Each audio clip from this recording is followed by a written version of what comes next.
Bismillahirrahmanirrahim. Assalamualaikum warahmatullahi wabarakatuh.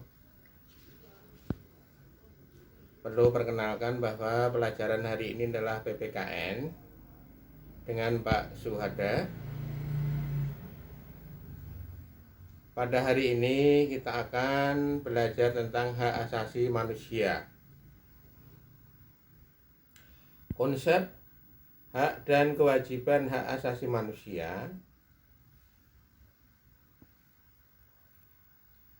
sejarah perkembangan hak asasi manusia yang ada di dunia menurut pakar berpendapat kelahiran hak asasi manusia dalam bentuk peraturan tertulis berawal dari dunia barat, khususnya di Inggris pada tahun 1215, yang mana pada waktu itu rakyat dan masyarakat menentang kepemimpinan Raja John yang sewenang-wenang terhadap rakyat dan bangsawan, sehingga lahirlah apa yang dikenal dengan istilah Magna Carta. Berikut tabel sejarah perkembangan hak asasi manusia yang ada di dunia. Yang pertama adalah Magna Carta, pemerintahan Raja John Lachlan, Inggris pada tahun 1215. Mengurangi kekuasaan raja secara absolut, yaitu mencakup yang pertama adalah rakyat menuntut keadilan dari raja. Yang kedua, menuntut agar hukum atau denda berdasarkan kesamaan dengan pelanggaran yang dilakukan. Yang ketiga, menyampaikan pertanggungjawaban kepada rakyat. Sedangkan yang keempat adalah menegakkan hak dan keadilan kepada rakyat. Berikutnya, Position of Rights, pemerintahan Charles yang pertama di Inggris pada tahun 1628. Isi daripada Petition of Rights yang pertama, pajak dan hak istimewa harus dengan izin parlemen. Yang kedua, orang tidak boleh ditangkap tanpa tuduhan yang sah. Sedangkan yang ketiga adalah dalam keadaan damai, tentara tidak boleh menjalankan hukum perang. Yang ketiga adalah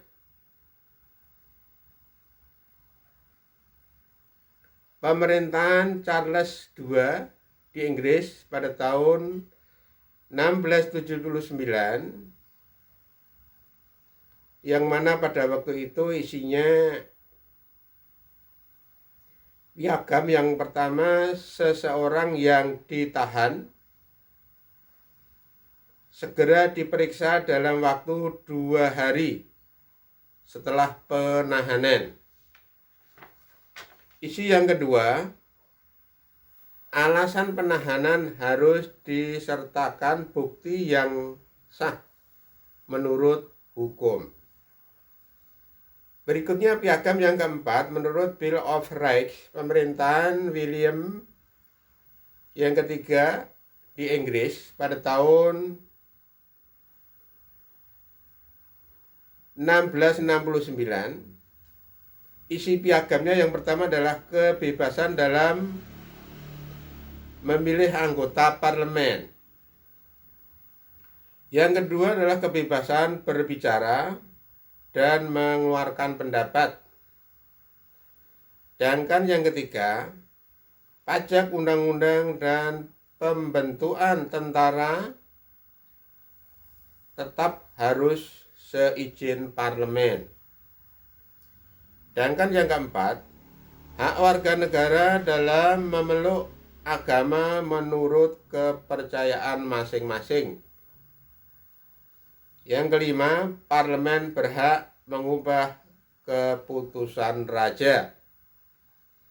Berikutnya yang kelima adalah Declaration of Independence yang ada di Amerika Serikat pada tahun 1776. Isi piagamnya bahwa semua orang diciptakan sama, dikaruniai Tuhan, hak-hak untuk hidup, kemerdekaan, dan mengejar kebahagiaan. Piagam yang keenam, Declaration des Droits de l'Homme et du Citoyen pada tahun 1799. Isi piagamnya yang pertama, manusia dilahirkan bebas, mempunyai hak-hak yang sama. Sedangkan yang kedua, hak-hak tersebut antara lain hak kebebasan, hak milik, dan hak kesamaan. Piagam yang ketujuh adalah Atlantic Charter pada tahun 1941 yang mana melahirkan 5 kebebasan.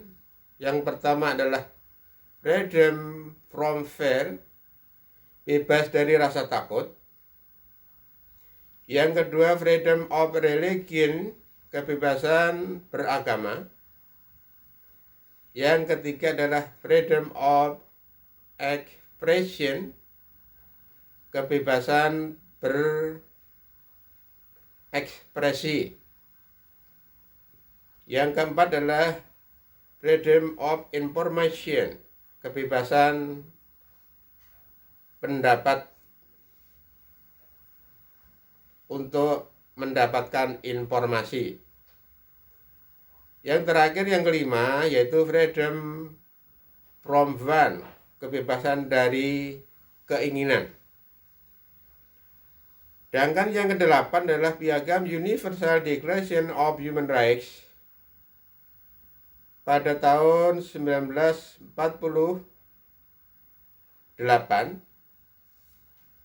Deklarasi ini merupakan pernyataan dari seluruh dunia tentang hak-hak asasi manusia yang terdiri atas 30 pasal.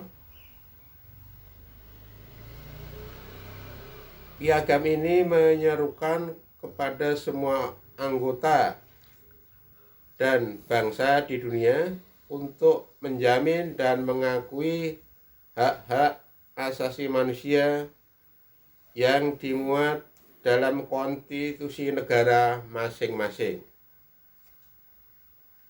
Anak-anak sekalian, berikutnya adalah tentang sejarah perkembangan hak asasi manusia yang ada di dunia. Periode sebelum kemerdekaan dan periode setelah kemerdekaan. Periode sebelum kemerdekaan pada tahun 1908 sampai 1945. Periode ini ditandai dengan kemunculan berbagai organisasi nasional yang sejarahnya tidak lepas dari pelanggar hak asasi manusia yang dilakukan oleh para penjajah. Contoh misalkan adanya organisasi Budi Utomo pada tahun 1908 yang mana isinya adalah bebas berpendapat. Berikutnya adalah organisasi Syarikat Islam pada tahun 1911 yang isinya adalah penghidupan yang layak, bebas dari penindasan dan diskriminasi. Berikutnya adalah Indis Party pada tahun 1912 memperjuangkan hak dan mendapatkan kemerdekaan dan perlakuan yang sama. Berikutnya adalah Perhimpunan Indonesia pada tahun 1925. Hak menentukan nasib sendiri. Berikutnya adalah organisasi Partai Nasional Indonesia pada tahun 1931 yang isinya adalah hak menentukan nasib, mengeluarkan pendapat, hak berserikat dan berkumpul, hak persamaan di muka hukum, dan hak untuk ikut dalam penyelenggaraan negara. Berikutnya adalah periode sesudah kemerdekaan pada tahun 1945 sampai sekarang. Periode ini dibagi menjadi 5. Yang pertama adalah periode 1945 sampai 1950. Yang isinya adalah hak untuk merdeka, kebebasan menyampaikan pendapat, terutama adalah parlemen. Berikutnya adalah periode 1950 sampai 1959, disebut dengan masa pemerintahan parlementer. Yang ketiga adalah periode 1959 sampai 1966, disebut dengan awal masa demokrasi terpimpin. Periode 1966 sampai 1998 disebut dengan Orde Baru atau masa pemerintahan Orde Baru. Berikutnya yang kelima adalah periode 1998 sampai sekarang, masa Orde Baru menuju reformasi. Anak-anak sekalian, berikutnya adalah mengenai makna hak asasi manusia. Pengertian hak asasi manusia, berbagai definisi tentang hak asasi manusia memiliki penekanan aspek yang berbeda, namun pada dasarnya adalah sama, yaitu bersifat kodrati, dimiliki oleh semua orang, serta berlaku dimanapun dan kapanpun. Berikutnya adalah macam-macam hak asasi manusia. Dalam hal ini ada 6 hak asasi manusia. Mencakup yang pertama adalah hak asasi pribadi, bebas bergaul, bepergian, dan berpendapat. Yang kedua adalah hak asasi politik, hak untuk menjadi warga negara, memilih dan dipilih, menciptakan partai, berkumpul dan berserikat. Yang ketiga adalah hak asasi ekonomi. Dalam hal ini adalah memiliki, mencari dan mengumpulkan kekayaan, bebas memilih pekerjaan dan sebagainya. Yang keempat, hak asasi hukum. Dalam hal ini hak untuk mendapatkan perlakuan yang sama di muka hukum dan pemerintahan. Yang kelima adalah hak asasi sosial dan budaya. Dalam hal ini adalah hak untuk mendapatkan pendidikan, kesehatan, kesejahteraan oleh pemerintahan yang layak.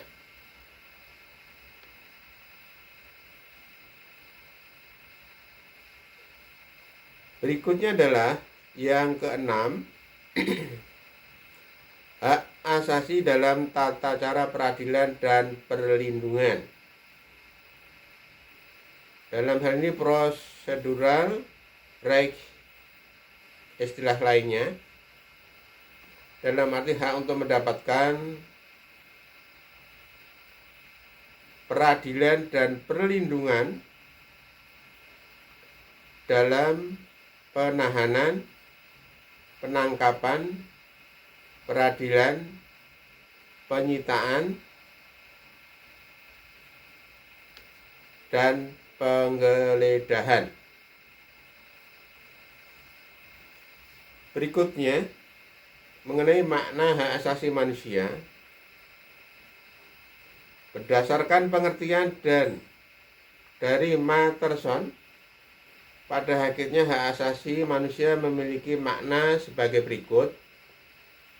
Yang pertama adalah hak asasi manusia merupakan hak amaliyah yang melekat dalam diri setiap manusia sejak ia dilahirkan ke dunia.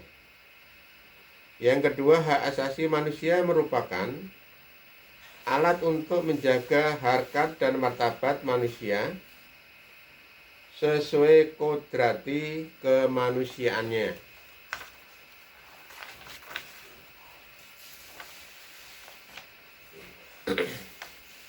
Berikutnya, hak asasi manusia terdiri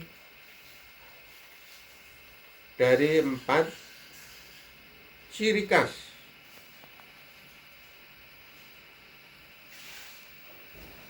Menurut Justin tahun 2014, yang pertama adalah hakiki. Apa yang dimaksud dengan hakiki? Yaitu hak yang ada pada setiap manusia sebagai makhluk Tuhan. Yang kedua adalah universal, yaitu hak yang berlaku bagi semua orang di mana saja tanpa membedakan ras, suku, agama.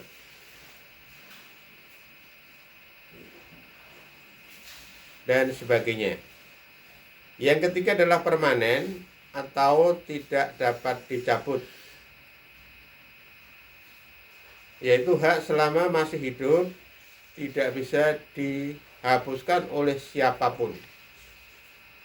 Yang keempat adalah tidak dapat dibagi, yaitu semua orang berhak mendapatkan haknya, baik itu hak sipil, politik, ekonomi, sosial maupun budaya.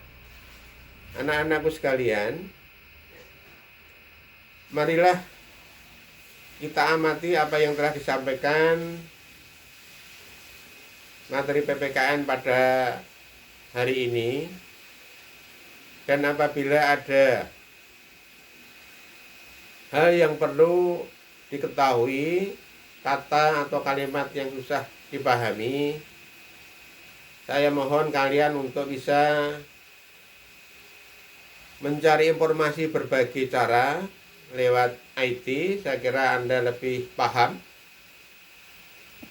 Mungkin itu yang bisa saya sampaikan. Kita cukupkan sekian. Mudah-mudahan apa yang telah saya sampaikan tadi bermanfaat. Akhirul kalam, wabillahi taufiq wal hidayah. Wassalamualaikum warahmatullahi wabarakatuh. Terima kasih.